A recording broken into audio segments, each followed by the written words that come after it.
Sir, ಈಗ ಯುದ್ಧ ನಡೀತಾ ಇರೋದ್ರಿಂದ ಗ್ಯಾಸ್ ಸಿಲಿಂಡರ್ ಸರಬರಾಜು ವ್ಯತ್ಯಯ ಆಗಿದೆ.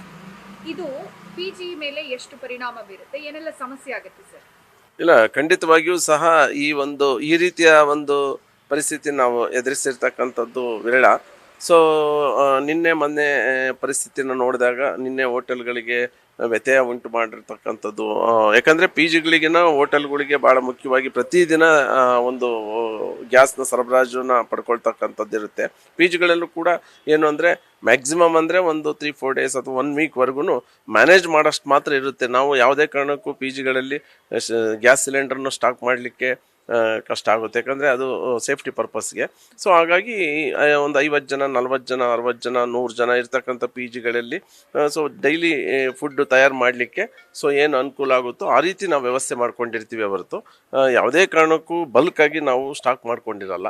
ಸೊ ನಿನ್ನೆಯ ದಿನಮಾನದಲ್ಲಿ ಏನು ಕಮರ್ಷಿಯಲ್ ಸಿಲಿಂಡರ್ಗಳ ವ್ಯತ್ಯಯ ಆಗ್ತಾ ಇದೆ ಅನ್ನುವಂಥದ್ದು ಕೇಳ್ಪಟ್ಟು ನಾವು ಕೂಡ ಎಲ್ಲ ಭಾಗದ ಬೆಂಗಳೂರಿನ 4 ಭಾಗ ನಮ್ಮದು ಝೋನಲ್ ಪ್ರೆಸಿಡೆಂಟ್ಸು, ಝೋನಲ್ ಏರಿಯಾದವರು ತಗೊಂಡ ಒಂದು ಫೆಡರೇಷನಲ್ಲಿ ಸೊ ಏನೆಲ್ಲ ಮಾಡ್ಬೋದು ಅಂತ ಇವತ್ತು ನಾವು ಅದನ್ನು ಸಭೆ ಕರೆದಿರ್ತಕ್ಕಂಥದ್ದು. ಆ ಒಂದು ಸಭೆಯಲ್ಲಿ ಇವತ್ತು ನಿರ್ಣಾಯಕವಾಗಿ ಏನೆಲ್ಲ ಮಾಡ್ಬೋದು ಅಂದರೆ ಯಾವುದೇ ರೀತಿಯಲ್ಲಿ ಗ್ರಾಹಕರಿಗೆ ಏನು ಪಿ ಜಿ ವಾಸಿಗಳಿಗೆ ತೊಂದರೆ ಆಗದಿರೋ ರೀತಿಯಲ್ಲಿ ಸೊ ಒಂದು ವ್ಯವಸ್ಥೆ ಮಾಡೋಣ ಪರ್ಯಾಯವಾಗಿ ಅಂತ ಯೋಚನೆ ಮಾಡ್ತಾ ಇದ್ದೀವಿ. ಸಮಸ್ಯೆ ಮುಂದುವರೆದ್ರೆ ಈಗ ಪಿಜಿಗಳಲ್ಲಿ ಸುಮಾರು 10 ಲಕ್ಷ ಜನ ವಾಸ ಮಾಡ್ತಿದ್ದಾರೆ ಅನ್ನೋ ಅಂದಾಜಿದೆ.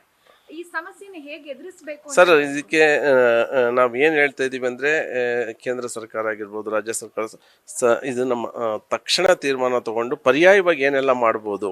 ಯಾಕಂದರೆ ನಾವು ಗ್ಯಾಸ್ ಸಿಲಿಂಡರ್ ಮೇಲೇ ಡಿಪೆಂಡ್ ಆಗಿರ್ತಕ್ಕಂಥದ್ದು ಇವಾಗ ಸ್ಪಷ್ಟೀಕರಣ ಇದೆ.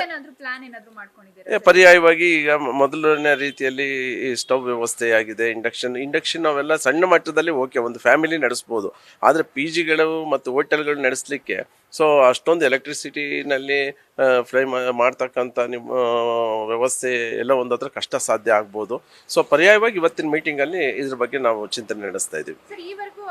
ಸಿಲಿಂಡರ್ ಪ್ರಾಬ್ಲಮ್ ಅಂತ ಏನಾದರೂ ಆಗಿದೆಯಾ?